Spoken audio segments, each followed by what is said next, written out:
Last time we analyzed the plot structure of a traditional fable. Today I'd like us to see what the structure of a modern fable is. Similarly, I would like us to keep on developing our summarizing skills.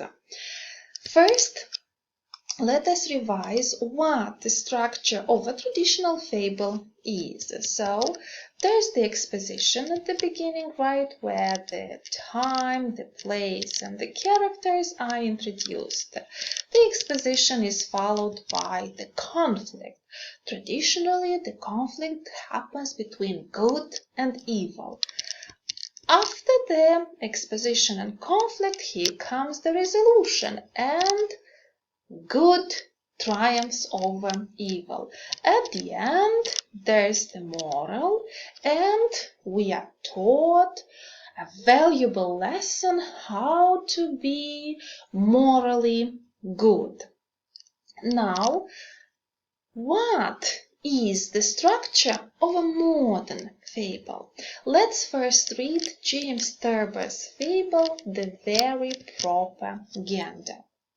Not so very long ago there was a very fine gander.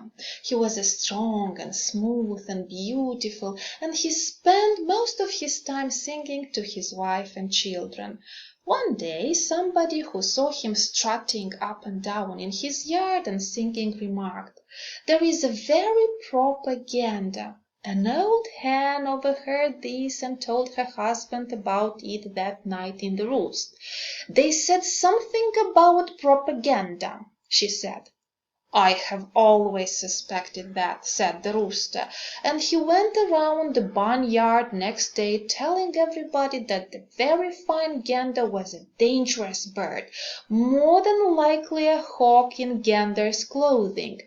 A small brown hen remembered a time when at a great distance she had seen the gander talking with some hawks in the forest. "They were up to no good," she said. A duck remembered that the gander had once told him he did not believe in anything. He said, "To hell with the flag too," said the duck. A guinea hen recalled that she had once seen somebody who looked very much like the gander throw something that looked a great deal like a bomb. Finally everybody snatched up sticks and stones and descended on the gander's house. He was strutting in his front yard, singing to his children and his wife.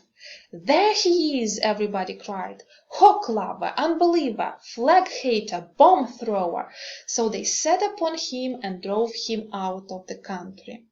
Moral: anybody who you or your wife thinks is going to overthrow the government by violence must be driven out of the country. So what would you say about the plot structure of this fable? Does it coincide with the plot structure of a traditional fable? It does, because there's the exposition at the beginning where the time, the place, and the characters are introduced. There's the conflict, and again the conflict happens between good and evil. And finally there's the resolution at the end. However, we notice that in this case it's evil triumphing over good.